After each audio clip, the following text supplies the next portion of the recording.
ओम नमो भगवते वासुदेवाय। ओम ओम नमो नमो भगवते भगवते वासुदेवाय। वासुदेवाय। ओम नमो भगवते वासुदेवाय। ओम ओम नमो नमो भगवते भगवते वासुदेवाय। वासुदेवाय। ओम नमो भगवते वासुदेवाय।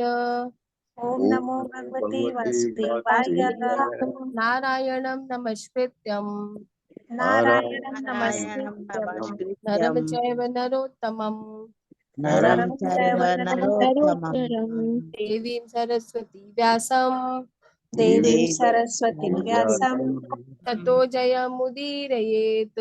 ततो ततो जयमुदीरयेत्। जयमुदीरयेत्। नष्टप्रायेषु अभद्रेषु नष्टप्रायेषु भद्रेषु नित्यं भागवत सेवया नित्यं भागवत भागवते सेवया भगवते उत्तम श्लोके भगवती भगवती उत्तम श्लोके भक्तिर्भवति नैष्टिकी। भक्तिर्भवति भक्तिर्भवति। नैष्टिकी। कृष्णाय वासुदेवाय कृष्णाय कृष्णाय वासुदेवाय। वासुदेवाय देवकी नंदनाय च देवकी देवकी नंदनाय च नंदगोपकुमाराय नंदगोपकुमाराय गोविंदाय नमो नमः। गोविन्दाय नमो नमो नमः। नमः। मूकं करोति वाचालं मूकं करोति वाचालं पंगुं लङ्घयते गिरिं पङ्गुं वांगुं लङ्घयते लंघयते गिरिं। गिरिं। यत्कृपातमहं वन्दे यत्कृपातं वन्दे परमानन्दमाधवम्। परमानन्दमाधवम्। परमानन्दमाधवम्। ॐ अज्ञानतिम्रान्धस्य ज्ञानञ्जनशलाकया चक्षुरुन्मिलितं येन तस्मै श्रीगुरुवे नमः। श्रीचैतन्यमनोभीष्टं स्थापितं येन भूतले स्वयंरूपकदा मह्यं ददाति स्वपदान्तिकं।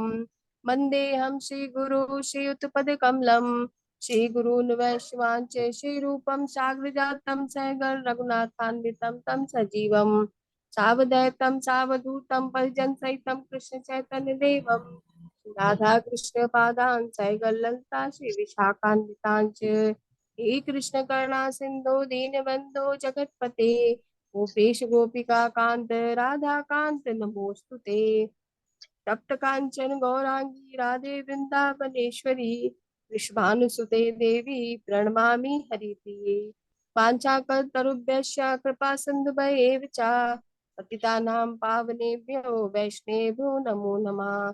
जय श्री कृष्ण चैतन्य प्रभु नित्यानंद श्री अद्वैत गदाधर श्रीवासादि गौर भक्तवृंद नमो विष्णु पादाय कृष्ण पृष्ठाय भूतले श्रीमते भक्ति वेदांत स्वामिनीति नामने नमस्ते सारस्वती देवी गौरवाणी प्रचारिणे निर्विशेष शून्यवादी पाश्चात देश तारिणे हरे कृष्ण कृष्ण कृष्ण हरे हरे हरे राम राम राम हरे हरे। हरे कृष्णा सभी को दंडवत प्रणाम। हैप्पी हरे बर्थडे स्वाति कृष्णा। माता जी। हरे कृष्णा। हरे अंजलि कृष्ण माता माता जी। जी, हैप्पी आपको बर्थडे स्वाति माता जन्मदिन की जी। बहुत बहुत मुबारकबाद। माता जी आपको भी बहुत आपका बहुत कृष्ण मुबारक हो। भावना हरे भावित कृष्णा दंडवत प्रणाम जन्मदिन सभी की। स्वाति माता जी अंजलि हरे माता जी दोनों को जन्मदिन की बहुत बहुत जन्मदिन की शुभकामनाएं। बहुत बहुत हार्दिक बधाई बधाई थैंक आपको। यू। हरे आपको कृष्णा मैं बताना चाहती हूँ, आज अंजलि माता जी का जन्मदिन है। और अंजलि माता जी हमारी इस्कॉन अयोध्या की बहुत ही कर्मठ ओम माता भक्त जी। हैं, बहुत ज्यादा। उनको जब भी सेवा मिलती है तो माता जी बहुत ही अच्छे से सेवा को निभाती हैं माता जी, चाहे कोई भी सेवा हो। और हमारी एक बहुत अच्छी फ्रेंड, बहुत अच्छे आपस में सबका माता जी ध्यान भी रखती है। और उनकी जो भक्ति है वो वो भी माता जी मतलब सब चीज को बैलेंस करके चलती हैं।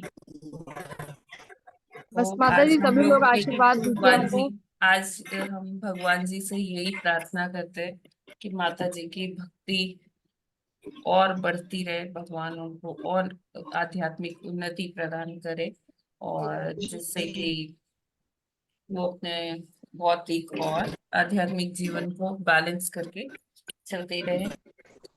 माता जी बस माता सभी जी का के लिए आशीर्वाद चाहिए माता हरे जी, सभी का कृष्णा आशीर्वाद। हरे महामंत्र का कृष्णा माता उच्चारण जी, करते हैं। बहुत बहुत हरे जन्मदिन की आपको कृष्णा बहुत बधाई। हरे बहुत कृष्णा शुभकामनाएं कृष्णा जन्मदिन की। कृष्णा कृष्ण हरे कृष्ण हरे हरे हरे राम हरे हरे राम राम राम राम राम राम राम हरे राम हरे। हरे हरे। लक्ष्मी माता जी आपको जन्मदिन की माता बहुत जी बहुत आपको शुभकामनाएं। थैंक यू माता माता जी। जी, माता जी आपको माता भी जी बहुत जन्मदिन की बहुत बहुत बहुत शुभकामनाएं बधाई। जन्मदिन की, स्वाति बहुत माता बहुत जी आज बधाई। आपका भी बर्थडे है। यस माता जी, थैंक यू हाँ सो आज स्वाति मच। और माता जी का भी स्वाति माता बर्थडे जी है और बहुत हमारी बहुत स्वाति माता जी शुभकामनाएं के बारे में जन्मदिन तो की। की। हैप्पी कहना ही बर्थडे क्या है। हैप्पी बर्थडे अंजलि माता जी। Thank you thank you. Swati माता जी के हैप्पी बारे बर्थडे में तो हम कृष्णा कुछ कह ही नहीं कशियस सकते हैं। बर्थडे माता बस जी। आप लोग यही हैप्पी बर्थडे मेरे माता लिए जी, भी Hare Krishna. Happy birthday. Thank you Hare Krishna. मेरे लिए आप लोग ये प्रार्थना कीजिए कि मेरी भी सेवा बिल्कुल माता भक्ति जी। अच्छे से चलती रहे। बस यही आपसे माता जी के लिए आशीर्वाद कहने के चाहती लिए हूँ। तो हम लोग के पास शब्द ही नहीं है। माता जी हरी इतना बोल हरी करती हैं, बोल। इतना करती हैं। माता जी तो हमारी माता जी गुरु के है। लिए भी एक बार माता हरे जी की कृष्ण महामंत्र का बोलते हैं। हरे वही ना है, कृष्णा हरे हरे कृष्णा कृष्णा हरे कृष्ण कृष्णा कृष्ण कृष्ण कृष्ण कृष्ण हरे हरे, हरे राम हरे हरे राम राम हरे राम हरे, हरे हरे हरे हरे। हमारी हरे कृष्ण स्वाति माता माता जी, जी दंडवत हमेशा प्रणाम। स्वस्थ हरे रहे, हरे भगवान की राम सेवा राम में राम। लगी रहे, ऐसी प्रार्थना है भगवान जी से, हमेशा भगवान स्वस्थ आपको रहे। भगवान आपको माता जी से थैंक यू माता तंदुरुस्ती जी। दे और ये अध्यात्म की ओर बढ़ाए। थैंक यू सो मच माता जी, बहुत बहुत धन्यवाद। हैप्पी बर्थडे माता जी। Thank you so much. Happy birthday thank Swati you माता जी। माता जी। हैप्पी बर्थडे स्वाति माता जी। Thank you happy birthday Swati माता जी। Thank you so Hare much. आप हैप्पी सभी बर्थडे का अंजलि माता जी। धन्यवाद। ठीक है, तो हम आगे बढ़ते हैं, आज के प्रभुपाद जी के कोट पर चलते हैं। आज है 30 मई।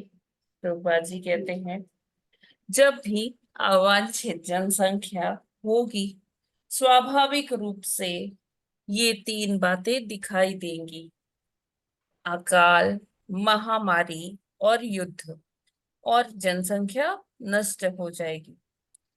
उस समय भी थोड़ी अवांछित जनसंख्या थी, जिसके लिए श्री कृष्ण ने युद्ध की व्यवस्था की। यदि हम अच्छी जनसंख्या चाहते हैं, उत्तम दर्जे की पीढ़ी चाहते हैं, तो हमें भगवद गीता के सिद्धांतों का पालन करना होगा। न्यूयॉर्क 30 मई 1966।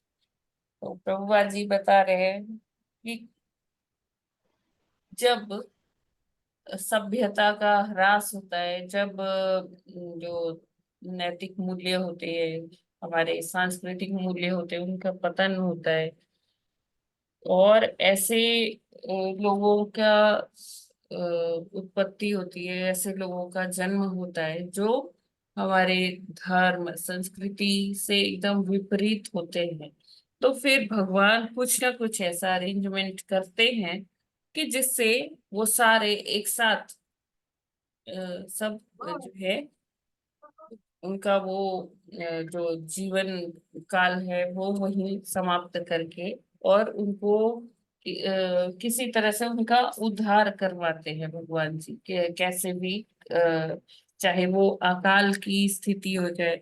अकाल की स्थिति होती है तो हम देखते हैं कि बहुत सारे लोग, मतलब उसमें गांव के गांव, शहर के शहर, जैसे फेमाइन्स है या ड्राउट है, मतलब सूखे की स्थिति है, तो उसमें क्या होता है कि बड़ी बड़ी संख्या में लोग मारे जाते हैं, क्योंकि ना खाने का कुछ है ना पीने का कुछ है, तो धीरे धीरे उनकी शारीरिक जो क्षमता है, जो शरीर है, वो एकदम सूख जाता है, और अंततोगत्वा वो मृत्यु को प्राप्त हो जाते हैं। ऐसे ही महामारी अभी हमने अपने टाइम में ही देखा कि किस तरह से 4 साल पहले कोरोना जैसी महामारी आई, और उसने लाखों की संख्या में लोगों को, मतलब मृत्यु को प्राप्त करवाया। और इसी तरह से जैसे युद्ध होते हैं, तो युद्ध में भी बहुत सैनिक मारे जाते हैं, जैसे कि फर्स्ट वर्ल्ड वॉर हुआ, सेकेंड वर्ल्ड वॉर हुआ, और हम देखते हैं कि काफी बारी, जैसे ये इतनी अलग अलग लड़ाइयां पढ़ते हैं ना हम हिस्ट्री में, कि पानीपत की लड़ाई, बक्सर की लड़ाई, यहाँ की वहाँ की, अशोक, राजा अशोक के समय में बहुत युद्ध हुआ था, मारकाट हुआ था, और चंद्रगुप्त मौर्य का के समय में हमने देखा। तो ऐसे समय समय पर ऐसी चीजें होती रहती है। क्यों होती है? क्योंकि प्रभुपाद जी कहते हैं कि जब अवांछित जनसंख्या होगी तो कृष्ण उसको काउंटर करने के लिए, बैलेंस करने के लिए कुछ व्यवस्था करते हैं, युद्ध या अकाल या महामारी का कुछ ऐसा समय आता है कि जब उसमें, अब जैसे महाभारत का युद्ध था, तो उस समय कहते हैं कि बहुत सारे ऐसे, द्वापर का युग समाप्त होने वाला था, और भगवान ने फिर क्या किया, वहां पर कुरुक्षेत्र की रणभूमि में सारों को इकट्ठा किया, और वहां पर उन्होंने सबको रणभूमि में मृत्यु वध किया, और जिससे कि क्या हुआ कि उनका उद्धार भी हो गया। रणभूमि में जो लोग मरे, तो उनका उद्धार भी किया भगवान ने साथ ही साथ। तो इस तरह से समाज को एक फ्रेशनेस देने के लिए, और समाज में फिर से नए धार्मिक मूल्य की स्थापना के लिए भगवान इस तरह का प्रयोजन करते हैं, व्यवस्था करते हैं। और फिर से मतलब हम चाहते हैं कि अगर अच्छी जनसंख्या रहे, ऐसी नौबत ना आए कि भगवान को ऐसी व्यवस्थाएं करनी पड़े, तो हमें ऐसे समाज को विकसित करना होगा कि जिसमें लोग धार्मिक मूल्यों का पालन करते हुए, मतलब समाज में एक स्वस्थ मानसिकता हो, है ना। तो उसके लिए हमें ही कर्म करना पड़ेगा, हमें ऐसी संतानों की उत्पत्ति करनी होगी कि जिससे समाज में वो धार्मिक मूल्यों की स्थापना हो। तो उसके लिए जैसे शास्त्रोक्त जीवन अगर हम लोग बिताते, शास्त्र संगत कार्य करते, कर्म करते हैं, तो फिर ये संभव है। जैसे संतान उत्पत्ति के लिए जैसे गर्भाधान संस्कार हो प्रॉपर, और सारी चीजों को शास्त्रों के हिसाब से किया जाए, बच्चों को शुरू से धर्म की शिक्षा दी जाए, और उनके जैसे, जब जैसे एक है, जैसे हम समझ सकते हैं कि जैसे धृतराष्ट्र ने अपने बेटों को पाला था, है ना, उनकी अपनी महत्वाकांक्षा भी उनके कंधों पर लाद दी थी। तो वैसे हमें बच्चों का पालन पोषण नहीं करना है। हमें किस तरह करना है पालन पोषण? भगवान पर आश्रित रहकर, जैसे कुंती महारानी ने अपने बच्चों को पालन पोषण किया था, कृष्ण के आश्रय में रहकर, और बच्चों को सारे संस्कार सिखाए। और इस तरह से हम देख सकते हैं कि दोनों मतलब एक ही कुल के बच्चे थे, है ना, कौरव और पांडव, लेकिन दोनों में कितना अंतर था। तो एक है कि धार्मिक मूल्यों का शुरू से ही मतलब उन्होंने सिंचन किया अपने बच्चों में, कुंती महारानी ने। और धृतराष्ट्र जो थे, उन्होंने शुरू से ही क्या किया, उन्होंने भौतिक मूल्यों की स्थापना की अपने बच्चों में, उनको वैसे संस्कार दिए, महत्वाकांक्षा, जलन एक दूसरे से, ये सारी चीजें उन्होंने बचपन से ही, दुर्योधन आदि उनके भाइयों में थी। तो अगर हम शास्त्रों के हिसाब से चलते हैं, तो ऐसे समाज का निर्माण हो सकता है जहां पर सभी क्या होंगे, मतलब सभी तो नहीं कह सकते क्योंकि प्रारब्ध जुड़े होते हैं पूरा, लेकिन मैक्सिमम मेजॉरिटी किसकी होगी? धर्म संगत लोगों की होगी। तो फिर इस तरह का भगवान को अरेंजमेंट्स नहीं करने होंगे कि अकाल आ रहा है, या कोई इस तरह की बड़ी दुर्दांत बीमारी आ रही है, महामारी आ रही है, या भीषण युद्ध हो रहे हैं। तो हम अपने कर्मों पर अगर ध्यान देंगे, अपने शास्त्रों को पढ़ेंगे, गुरु के आदेशों का पालन करेंगे, तो इस तरह का चीजें नहीं होंगी। तो वही है कि हमें अपने शास्त्रों के सिद्धांतों को फॉलो करना चाहिए, गुरु के बताए हुए मार्ग पर चलना चाहिए। जगत गुरु श्रील प्रभुपाद की जय। हरे कृष्णा। ये क्लियर है ना सभी?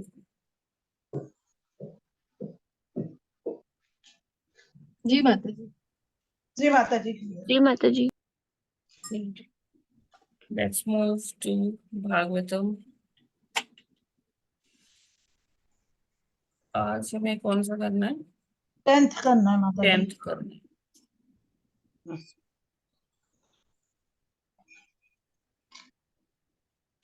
पढ़े। यस माता जी प्लीज। 10वां श्लोक। उदाप्लुतं विश्वमिदं तदासीत् यन्निद्रयामीलितद्रग्न्यमीलयत् अहीन्द्रतल्पे अधिशयान एकः कृतक्षणः स्वात्मरतौ निरीहः। हरे कृष्णा। हरे कृष्ण। उदालुप्तं विश्वमिदं तदासीद यन्निद्रयामिलितद्रग्न्यमीलयत् अहीन्द्रतल्पेऽधिशयन एकः कृतक्षणः स्वात्मरतो निरीह। हरे कृष्णा। सभी को दंडवत प्रणाम। हरे कृष्ण। उदाप्तुलुतं विश्वमिदं तदासीद अनिद्रामीलितं अहीन्द्रलपे आसीदस्यान एक कृतक्षण स्वात्मरतो निरीह। हरे कृष्ण।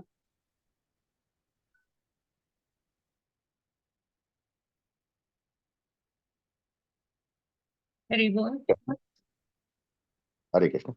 उद्दापुलुत्वं विश्वमिदं तदासीद यन्निद्रयामीलितद्रग्न्यमीलयत अहीन्द्रतप्पे धिशयान एक कृतक्षण स्वात्मरतो निरीह। हरे कृष्ण। हरे Krishna.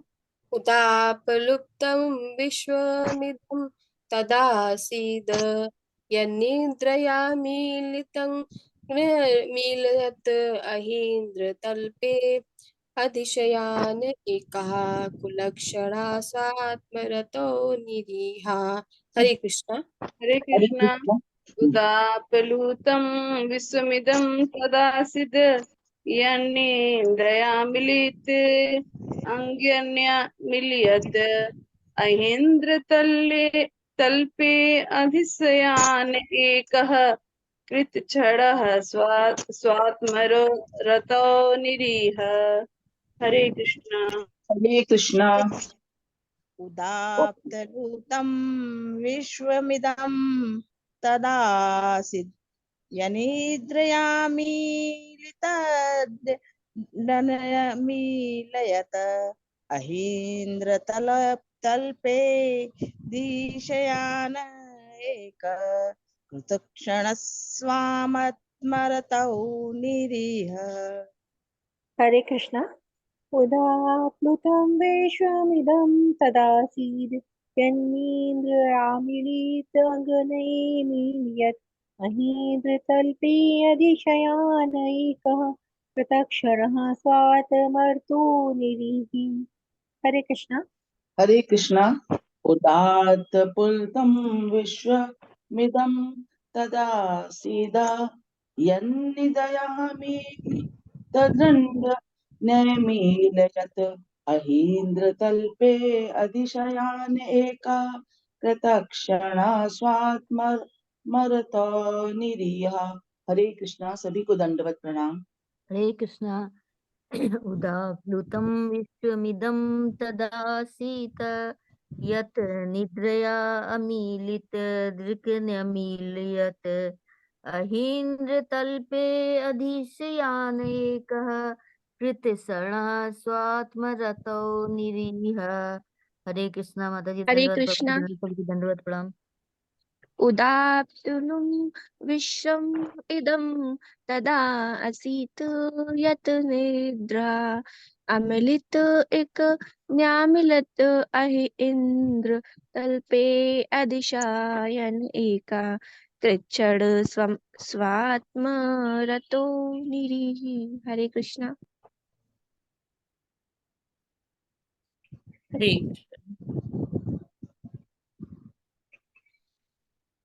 Thank you so much.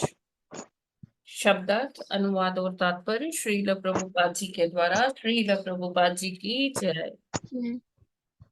उद जल में, आप्लुतम डूबे या निमग्न, विश्व तीनों जगतों को, इदम इस, तदा उस समय, आसीत यह इसी तरह था, यत जिसमें, निद्रया नींद में, अमिलित बंद की, दृक आंखें, नुमिलियत मिलियत यत पूरी तरह से बंद नहीं, अहिंद्र महान सर्प अनंत, तल्पे शैया में, अधिशयान लेटे हुए, एकः एकाकी, कृत क्षणः व्यस्त, स्व आत्मरतौ अपनी अंतरंगा शक्ति का आनंद लेते, निरीह बहिरंगा शक्ति के किसी अंश के बिना।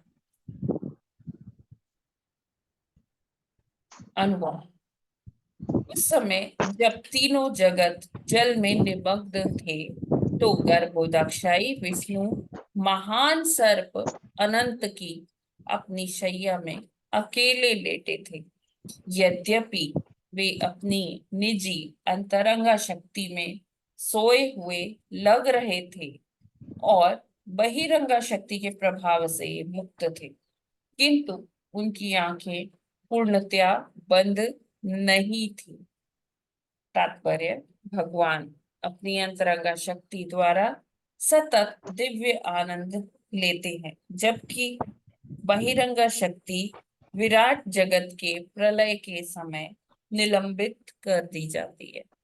तो ये मैत्री मुनि विदुर जी को अब बता रहे कि कैसा सीन होता है जब प्रलय की स्थिति होती है। प्रलय आती है, सारे जो भौतिक जो विभूति है, भौतिक जो सृष्टि है, उसका लय होता है, उसका नाश होता है। तो जो बहिरंगा शक्ति है वो उस समय क्या होती है, डीएक्टिवेट हो जाती है। भगवान उसे थोड़ी टाइम के लिए निलंबित कर देते हैं। तो एक्चुअली क्या होता है, जब ब्रह्मा जी का एक दिन, मतलब उसको क्या कहते हैं, ब्रह्मा जी के एक दिन को क्या कहते हैं, कल्प। जब एक कल्प समाप्त होता है, अब एक कल्प को अगर समझा जाए तो एक कल्प क्या है, एक कल्प है जिसमें 14 मनवंतर होते हैं, है ना। एक मिनट में, जी माता जी, एक कल्प, हाँ 14 मनवंतर। 14 मनवंतर होते हैं। जी जी और जी। एक मनवंतर में क्या होता है, एक मनवंतर में 71 चतुर्युग होते हैं, है ना। और चतुर्युग क्या होता है, वो एक जी साइकिल होता है सतयुग से लेकर कलयुग तक। सतयुग, त्रेता, द्वापर और कलयुग। कलयुग, ठीक है। तो सतयुग अप्रोक्स कितना होता है, कितने वर्षों का होता है, 34 लाख वर्षों का होता है, ठीक है। फिर इसी तरह से जो द्वापर है, सॉरी जो त्रेता है, वो इसका 17, समझ लीजिए आधा होता है, हाँ 17। 17 लाख कुछ वर्षों का जी होता जी। है, ठीक है। और फिर जो द्वापर होता है वो 8 इस लाख। तरह से कुछ 8 लाख वर्षों का होता है। और जो कलयुग। कलयुग है हमारा, कलयुग 4 लाख कुछ वर्षों का होता है। तो ये सब कुल मिला के 43 लाख साल का आप समझ लीजिए अप्रॉक्स, पूरी गणना नहीं कर रहे, 43 लाख वर्षों का एक क्या होता है चतुर्युग। अब ऐसे ही कितने चतुर्युग हुए? 71 चतुर्युग, 71 चतुर्युग। ठीक है, अब 71 चतुर्युग जब हुए तब एक मनवंतर पूरा होता है। ठीक है, तो मतलब अगर आप सारे चतुर्युग कैलकुलेट करें तो राउंड अबाउट 994 आते।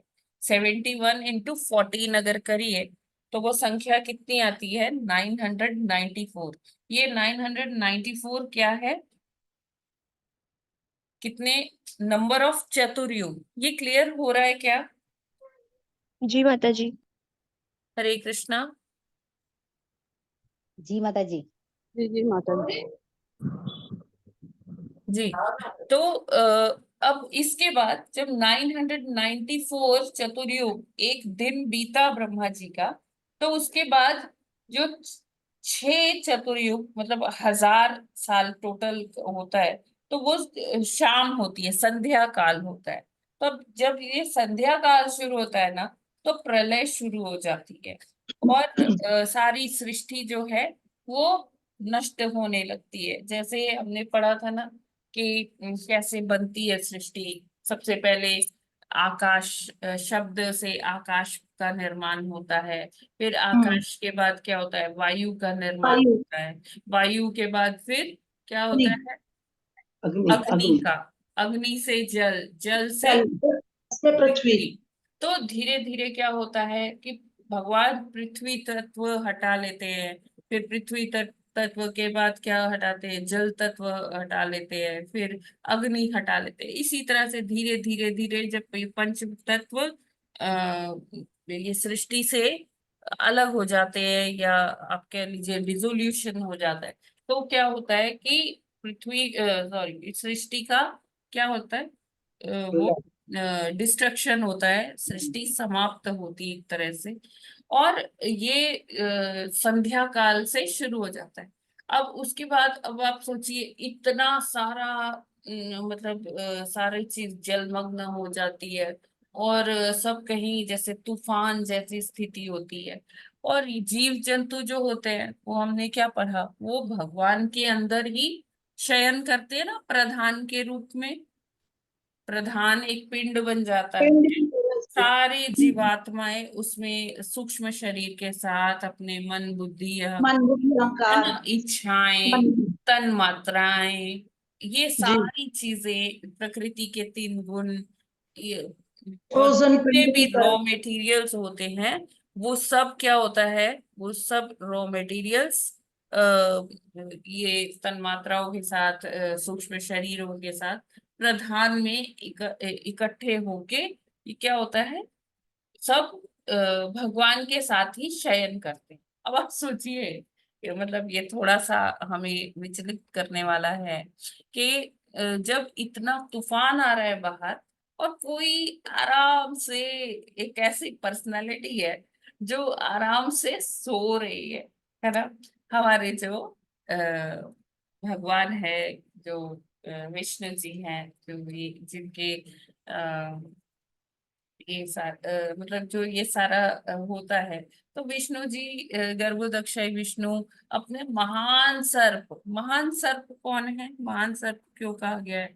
बहुत विशाल है, अनंत है ना। उनके 1000 मुख हैं और उतना ही उनका पूरा वो ऐसा बेड जैसा बना लेते हैं जिस पर भगवान आराम से शयन करते हैं। शयन करते हैं। लक्ष्मी जी उनका पांव दबाती कहाँ हैं, देखते हैं? है ना।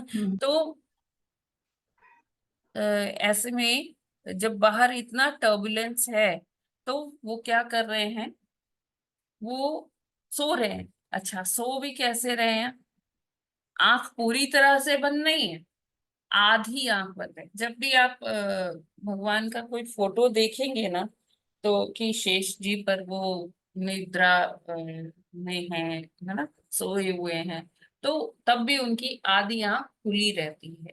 क्यों? क्योंकि भगवान हमारी तरह नहीं सोते, है ना, कि हम सो गए तो हमें पीछे का कुछ पता नहीं कि हमारे पीछे क्या हो रहा था, कौन क्या डिस्कशन कर रहा था, या क्या क्या कार्य हो रहा था, क्या चल रहा था, हमें ये पता नहीं चलता जब तक कोई बताए ना।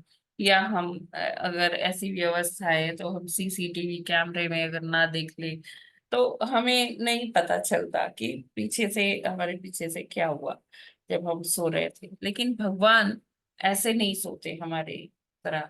हम हमारी निद्रा होती है, भगवान की क्या होती है, योग निद्रा होती है। तो भगवान अपनी निद्रा में भी, भगवान अपने सोते समय भी उतने ही चैतन्य होते हैं जितने वो जागृत अवस्था में होते हैं। भगवान को सब पता है कि कौन क्या सोच रहा है, क्या कर रहा है, कैसे सब कुछ चल रहा है। तो भगवान देखिए, रूप गोस्वामी जी कहते हैं कि हम भगवान को तभी समझ सकते हैं जब हम ये समझ सकते हैं कि भगवान हमारी जो इमेजिनेशन पार है, जो हमारी शक्ति है सोचने समझने की, उससे परे हैं। हम अगर ये मानते हैं कि भगवान मेरी अंडरस्टैंडिंग से परे है, मेरी सोचने समझने की शक्ति से परे हैं, तभी हमें भगवान थोड़े थोड़े समझ आ सकते हैं। तो भगवान की जो, भगवान सर्वशक्तिमान है। और जब भगवान अपनी निद्रा में होते, योग निद्रा में होते हैं, वो लिखा है यहाँ पर, भगवान महान सर्प अनंत की अपनी शैया में अकेले लेटे थे, अकेले लेटे थे। वैसे तो भगवान के नित्य परिकर उनके साथ होते हैं। कहा गया है कि अनंत कोटि लक्ष्मियां जो हैं भगवान की सेवा में सदैव रत रहती हैं। तो ऐसे अगर देखा जाए तो भगवान अकेले नहीं है। लेकिन अगर आप सबको भगवान में ही समाहित करके देखें, उस मतलब यूनिफाइड फॉर्म में देखें, तो इसलिए लिखा हुआ है कि भगवान उस समय अकेले थे, क्योंकि भौतिक सृष्टि तो एकदम खत्म हो गई थी। ठीक है, सारे जीव भगवान के अंदर ही उनके साथ शयन करते हैं। और इस समय क्या होता है, जब भगवान जी सोते हैं ना, तो उनकी अंतरंगा शक्ति जो होती है वो उसमें ही आनंद लेते हैं। अंतरंगा शक्ति क्या होती है, भगवान की संधिनी शक्ति होती है ना, संवित शक्ति होती है, और आह्लादिनी शक्ति होती है। और भगवान इन्हीं शक्तियों में आनंद लेते रहते हैं। और इस समय क्या होता है, जो बहिरंगा शक्ति होती है ना, वो बहिरंगा शक्ति क्या होती है, सस्पेंडेड फॉर्म में होती है। अभी बहिरंगा शक्ति का कोई कार्य नहीं होता है। भगवान वो शक्ति को अभी थोड़ा सस्पेंड कर देते हैं कि अभी वो अपनी अंतरंगा शक्ति में ही योग निद्रा के समय आनंद लेते हैं। तो भगवान किसी भी स्थिति में हमेशा आनंदमयी ही रहते हैं, परमानंदमय ही रहते हैं, स्थित रहते हैं, क्योंकि उनका स्वरूप ही है सच्चित आनंद। ठीक है, तो बाहर तूफान चल रहा है, सारा प्रलय हो रही है, और भगवान बहुत ही शांत, एकदम आनंद लेते हुए अंतरंगा शक्ति में वो अपने में ही रमण कर रहे हैं, और शयन कर रहे हैं। वरना अगर जैसे आंधी तूफान आता है ना, तो अगर हमें नींद भी आ रही होती है ना, हमारी नींद खुल जाती है कि कहीं कोई पेड़ तो नहीं गिर रहा, कोई तार तो टूट के नहीं गिर रही है मेरे घर में, या कुछ ऐसा तो नहीं हो रहा है। हम जाके उठ के खड़े हो जाते हैं, देखने लगते हैं कि हाँ चारों तरफ क्या हो रहा है, सतर्क हो जाते हैं। और इसके विपरीत हम देखते हैं यहाँ पर क्या प्रभुपाद जी बता रहे हैं कि जो भगवान है वो योग निद्रा की अवस्था में है, और सबसे बड़ी बात है वो दिव्य आनंद ले रहे हैं।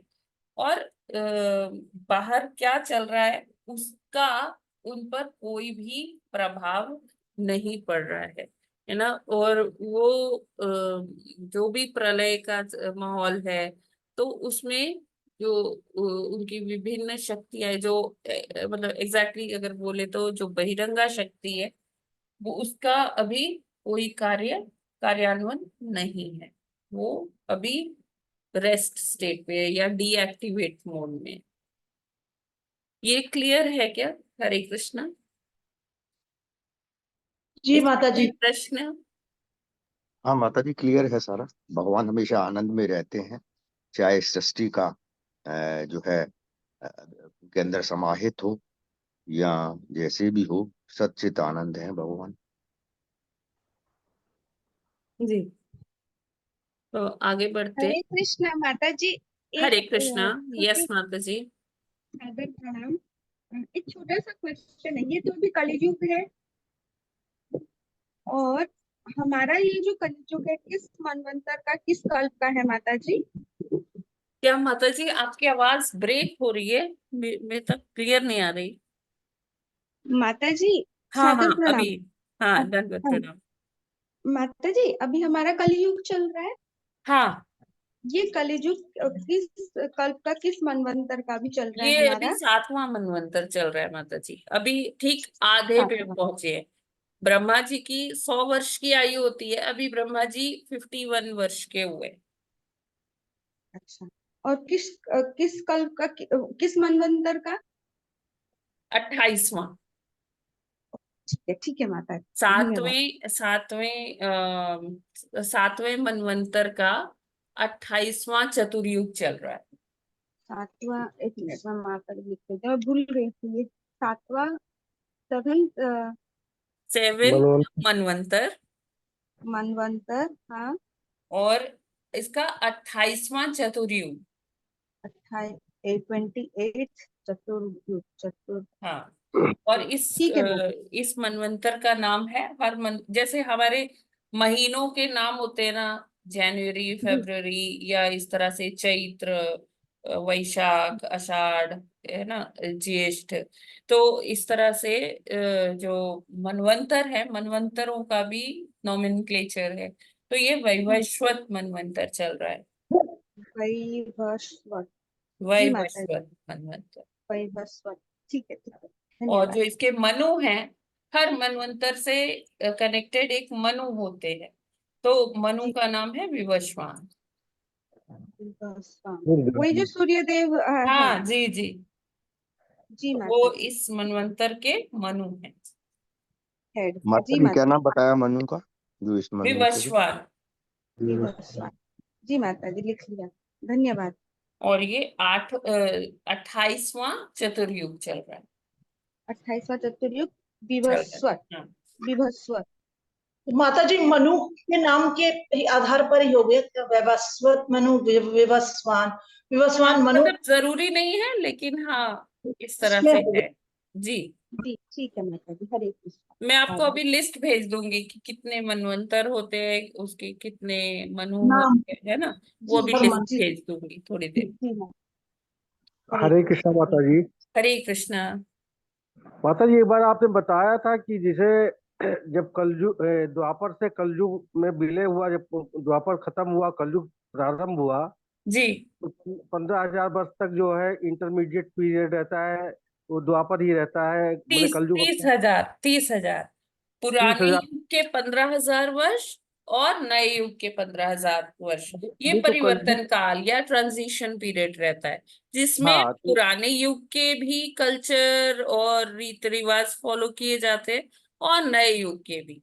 तो तो देखिए, जो द्वापर है उसके 15,000 वर्ष बीत चुके हैं, और जो हमारा कलयुग है, कलयुग के भी 5,000 वर्ष बीत चुके हैं। अब जी 10,000 वर्ष है, जिसमें द्वापर और कलयुग, मतलब अभी कलयुग एकदम अभी नेसेंट स्टेट में है, बहुत मतलब अभी शिशु अवस्था में है कह लीजिए, अभी चरम पे नहीं आया, लेकिन 10,000 साल के बाद कलयुग अपने चरम पे आएगा। इसीलिए प्रभुपाद ने कहा है कि ये जो 10,000 वर्ष है ना, ये गोल्डन पीरियड है भक्तों के लिए। तो इसमें जो है, जो आसुरी शक्तियां इतनी नहीं पनप पाएंगी अगर हम भक्ति करें। भक्ति बहुत जी सुलभ है कलयुग में। हमें कोई जी लाखों वर्ष की तपस्या नहीं करनी है, कोई बड़े बड़े हवन अनुष्ठान नहीं करने हैं। हमें केवल क्या करना है, हरि नाम करना है, और जी विग्रहों का पूजा भी कर सकते हैं, कि जो द्वापर वाला वो है ना, युग धर्म। तो जी हम जी इस टाइम पे ये 10,000 साल में हम दोनों धर्मों का पालन कर सकते हैं। विग्रह सेवा भी, भगवान की सेवा करिए उनके विग्रहों की, और नाम जप भी करिए। तो इससे ये 10,000 साल में हम क्या कर सकते हैं, हम हमारे पास ये गोल्डन पीरियड है जब हम जा सकते हैं भगवत धाम। और अगर हमने नहीं किया तो फिर कलयुग के जो चरम पर जब जैसे जैसे आता जाएगा तो फिर हमें वो कष्ट भोगने पड़ेंगे, और उसमें भक्ति भी बहुत मुश्किल हो जाएगी। तो माता जी इसमें 10,000 साल बाद, जैसे मान लीजिए अभी कलयुग 10,000 साल अभी बाल अवस्था में है ये, हाँ तो 10,000 साल बाद जो है फिर ये प्रौढ़ अपने युवा अवस्था में आएगा। हाँ तो जी। उस समय विग्रह वगैरह की पूजा वूजा तो बंद हो जाएगी शायद ना, आपने एक बार बताया था। हाँ मतलब तब फिर विग्रह हम नहीं देख पाएंगे, विग्रह खाली नहीं नाम रहेंगे। नाम सुमिरन ही रहेगा। हाँ जी।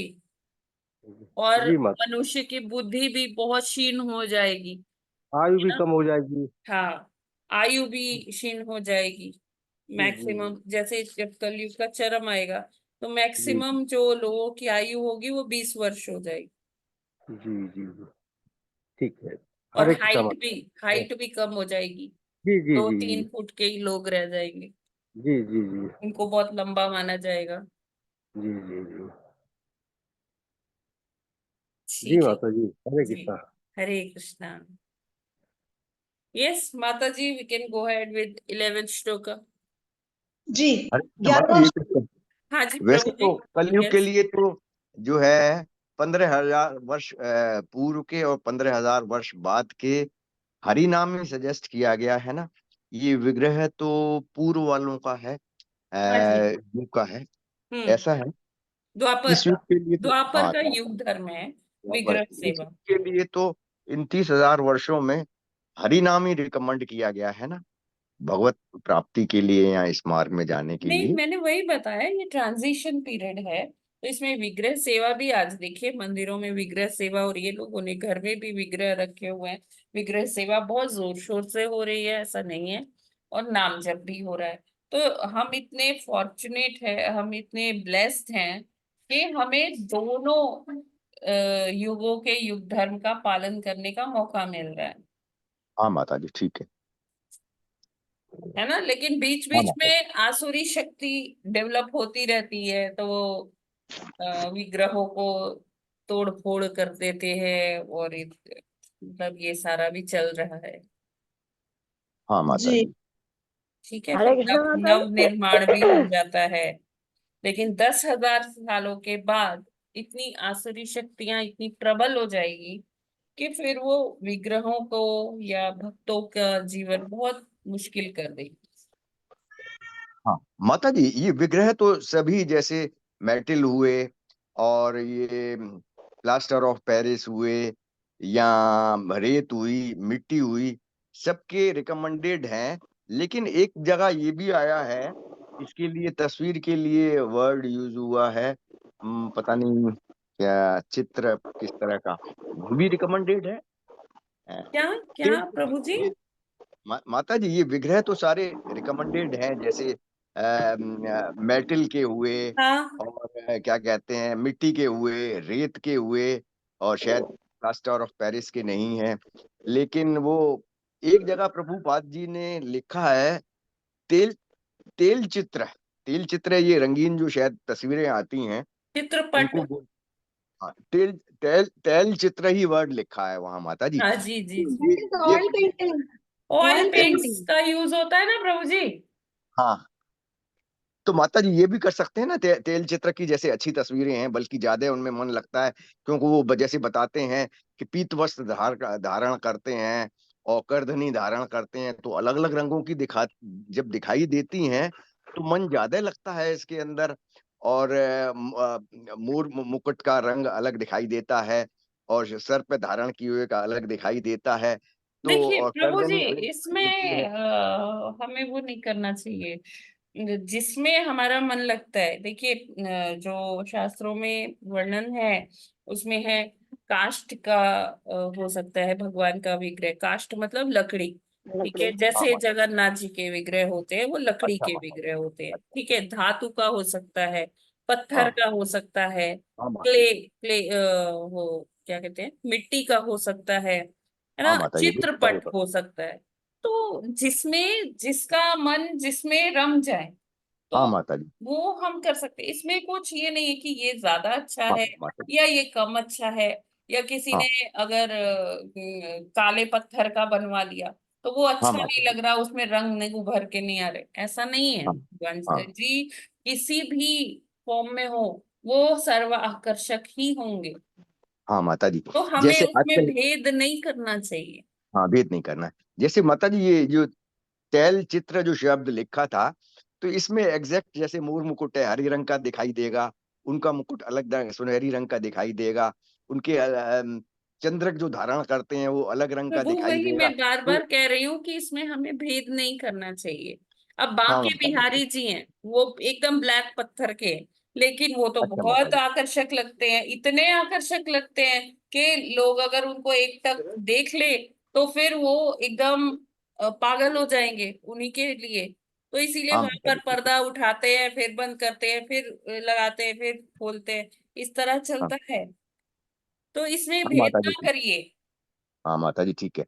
हाँ ठीक है, कोई भेद नहीं। आपको पर्सनली वो पसंद है, ठीक है, आप उनका सेवा करिए, हाँ माता जी ठीक है। लेकिन जिसको जो पसंद है उसको वैसे करने दीजिए। आप अपने विचारधारा किसी और पर वो नहीं कर सकते ना।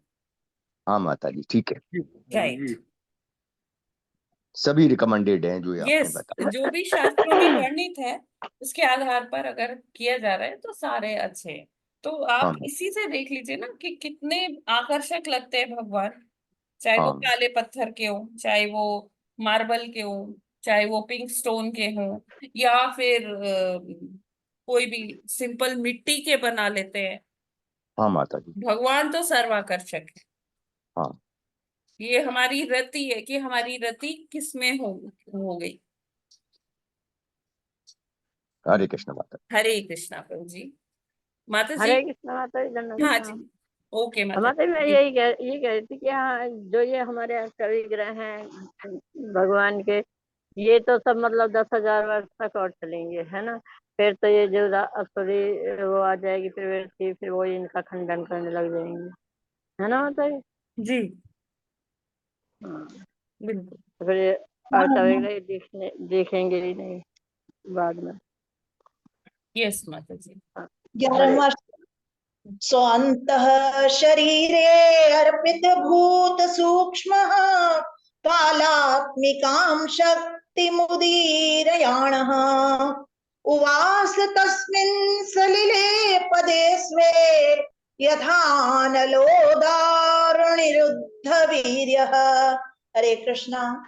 हरे कृष्ण हरे माता जी। कृष्णा। ओ अंतः ओम शरीरे अर्पित भूत सूक्ष्म कालात्मिकां शक्तिम् उदीर्याणः वासु तस्मिन् सलिले पदे स्वे तथा यथा नलो दारुणी रुद्रवीर्य। हरे कृष्ण माता जी। हरे हरे कृष्णा। सोऽन्त शरीरे अर्पित भूत सूक्ष्म कलात्मिका शक्ति कुदीरयान उवास तस्मिन् सलिले पदे स्वे तथा नलो दारुणी वीर्य। हरे कृष्णा। हरे कृष्णा।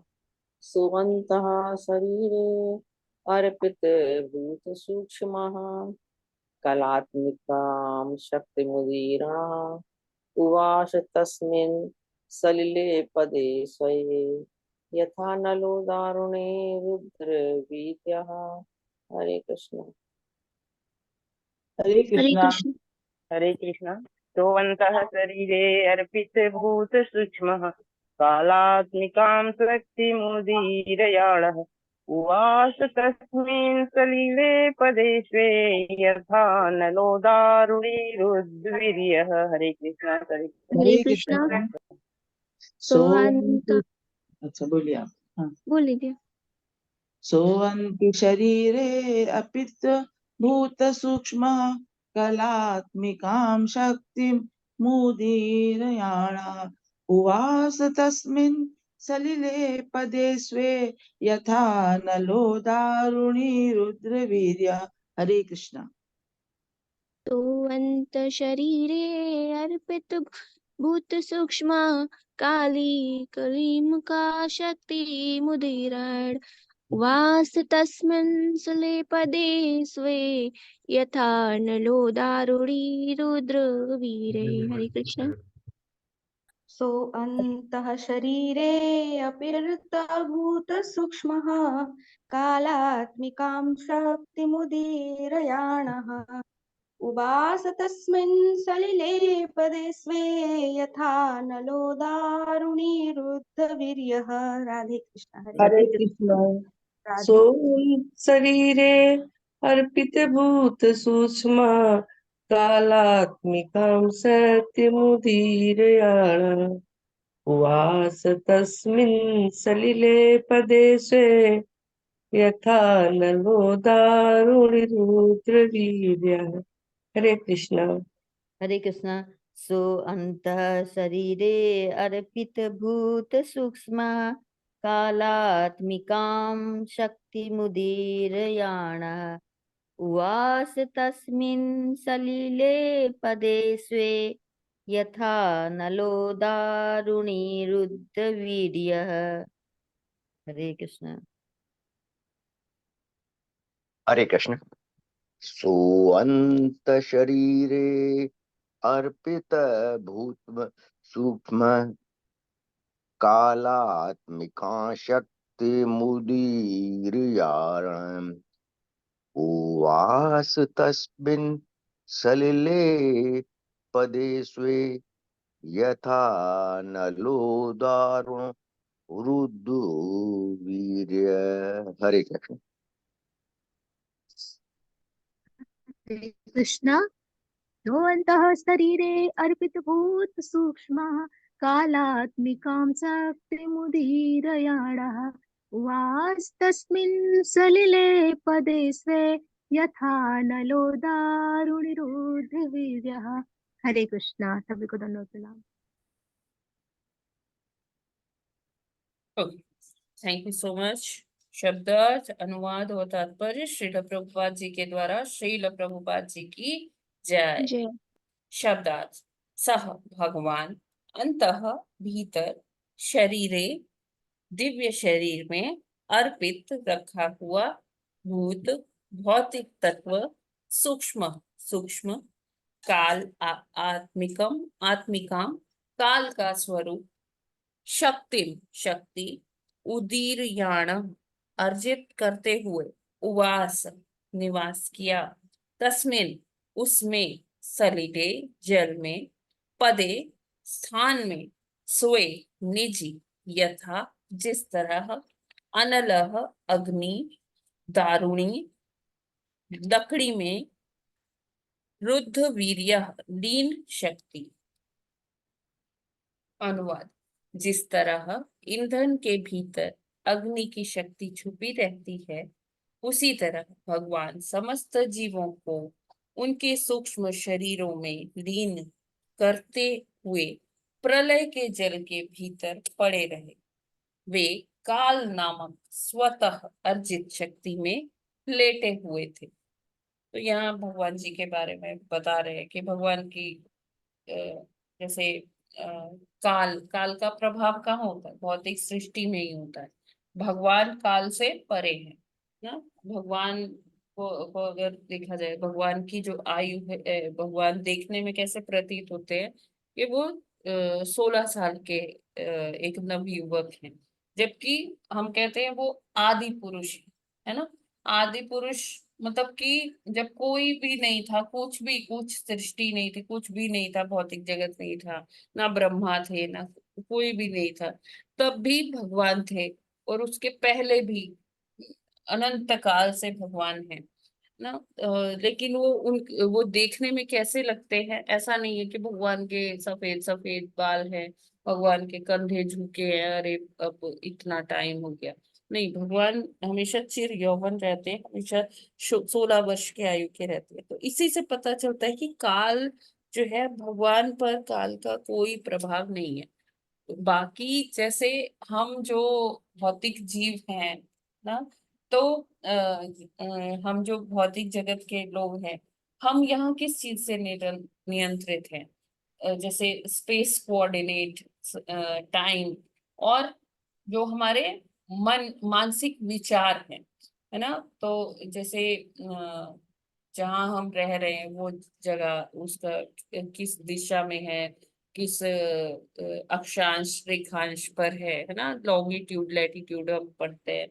तो स्पेस की पूरे ब्रह्मांड में किस जगह पर हम स्थित हैं, टाइम काल का प्रभाव होता है वहां पर, और जो हमारे मानसिक विचार, ये तीन फैक्टर्स हैं जिसमें हर जो भौतिक जगत का वासी है वो उससे बंधा हुआ है, इन तीन चीजों से, स्पेस, टाइम और थॉट्स।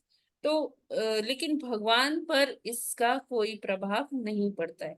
तो यहाँ पर फिर से एक बार पढ़िए, बहुत सुंदर ये अनुवाद है कि जिस तरह ईंधन के भीतर अग्नि की शक्ति छुपी रहती है, उसी तरह भगवान समस्त जीवों को उनके सूक्ष्म शरीरों में लीन करते हुए प्रलय के जल के भीतर पड़े रहे।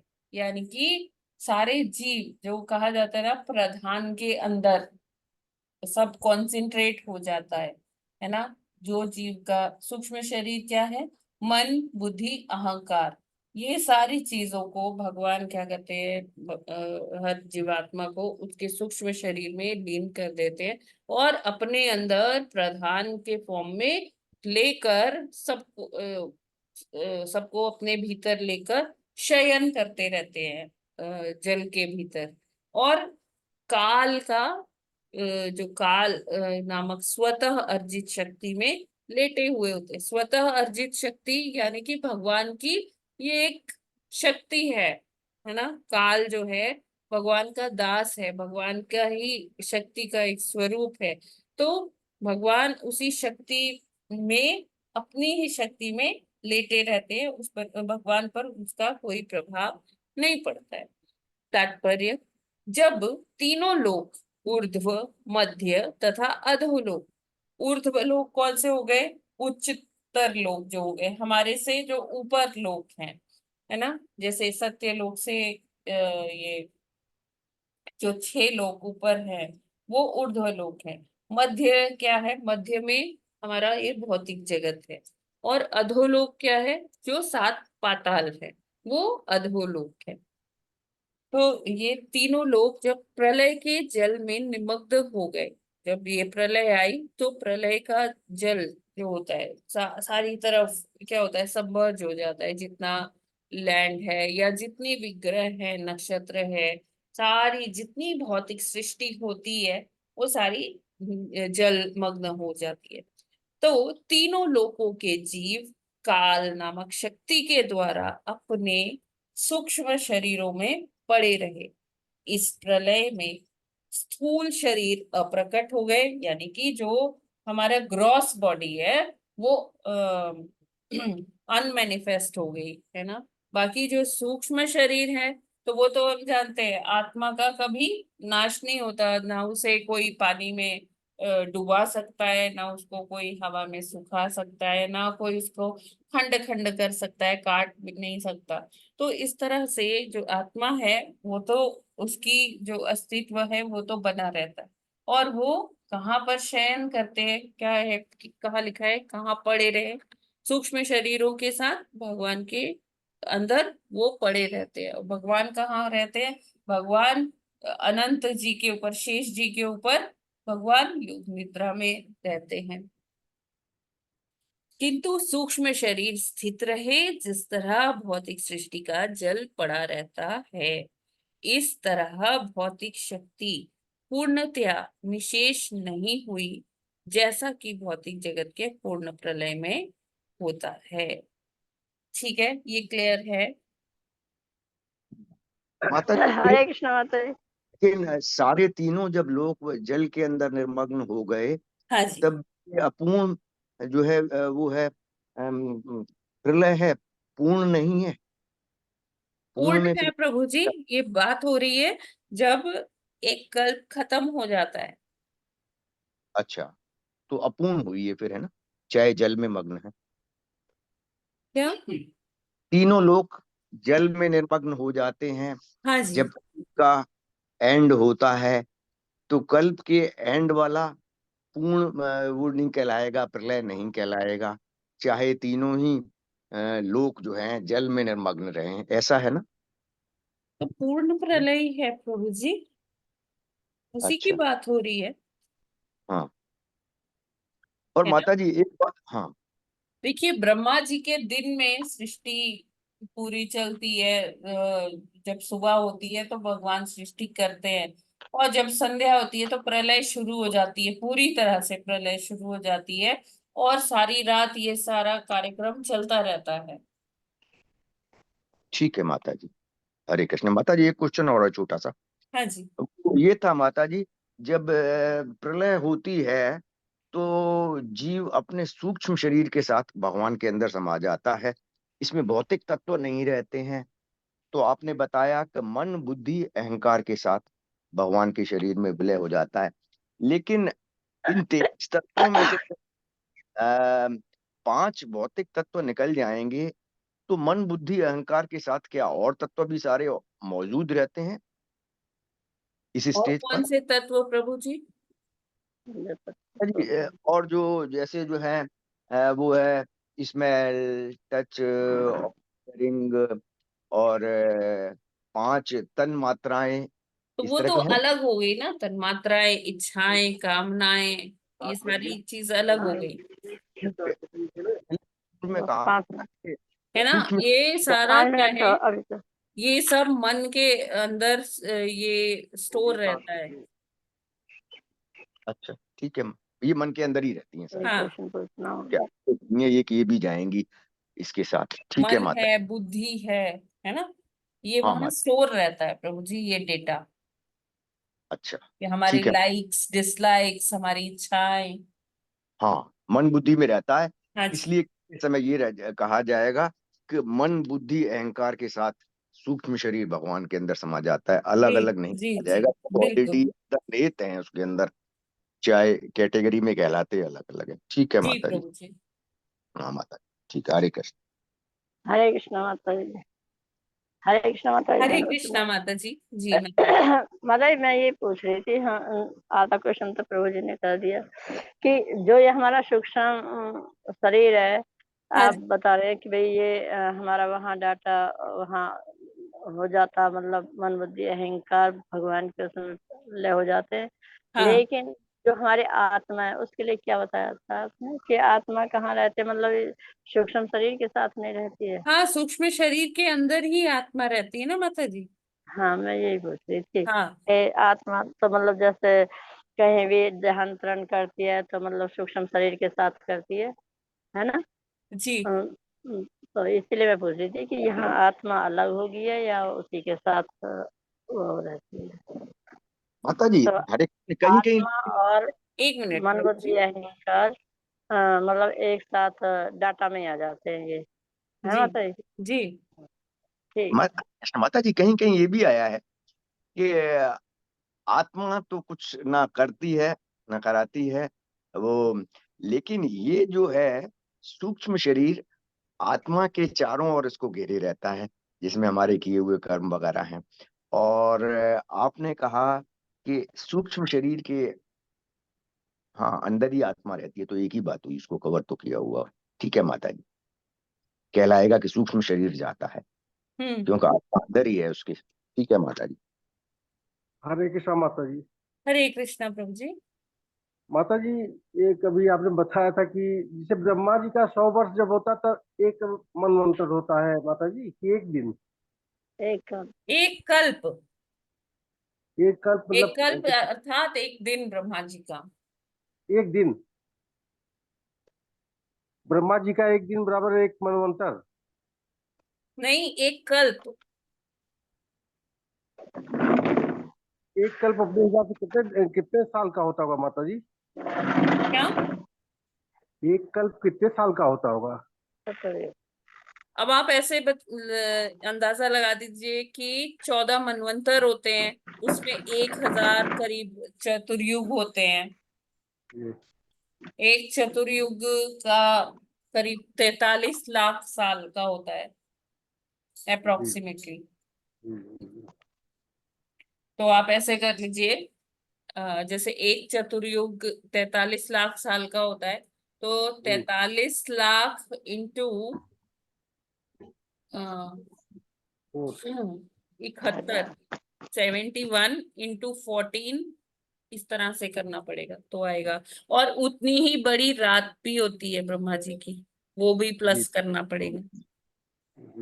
तो वो एक दिन हुआ ब्रह्मा जी का। फिर और ऐसे ही 365 दिन का निकालिए तो एक साल होगा, है ना। फिर इसी तरह से ब्रह्मा जी के कितने साल होते हैं? 100 साल। अच्छा, दूसरा प्रश्न माता जी ये था कि जैसे ये 4 युग होते हैं, सतयुग, त्रेता, द्वापर, कलयुग, तो ये चारों युग के समाप्ति पे प्रलय होता है कि एक युग के दूसरे युग के हस्तांतरण प्रभु पे? जी, ये डिस्क्रिप्शन भगवान जी का है कि कभी अर्ध प्रलय हो भी जाती है। मान लीजिए सतयुग से द्वापर आया या कलयुग के बाद फिर सतयुग की स्थापना होनी है, तो अगर भगवान चाहेंगे तो प्रलय होगी, नहीं तो ऐसे कॉन्टिन्यूएशन में वो शुरू हो जाएगा। ठीक है, ये पूरा डिस्क्रिप्शन भगवान जी का है कि अर्ध प्रलय होगी या नहीं होगी। फिर पूर्ण प्रलय तो होती ही होती है जी जी जी जब एक कल्प बीतता है। जी जी जी इनके प्राण तो चले जाओ, इनके प्राण तो चले जाओ। हाँ? जी माता जी, हरे कृष्णा। हरे कृष्णा प्रभु। ठीक है, और कोई प्रश्न?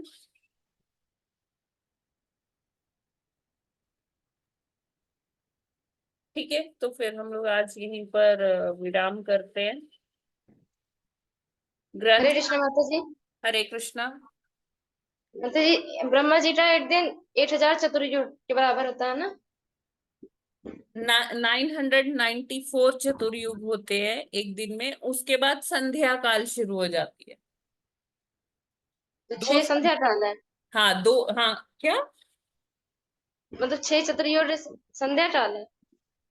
नहीं जैसे 8000 चतुर्भुज, अरे सॉरी, ब्रह्मा जी का एक दिन 8000 चतुर्युग के बराबर है, ये पूछ रहे हैं। हाँ ठीक ठीक है। ठीक। हरे कृष्ण माता जी, एक क्वेश्चन हाँ जी, बोलिए प्रभु जी।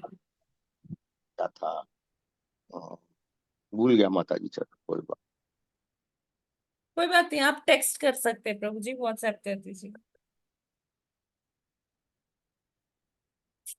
ग्रंथराज श्रीमद् भागवतम की जय।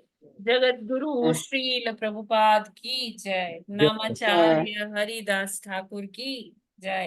जय अनंत कोटि वैष्णव भक्त वृंद की जय।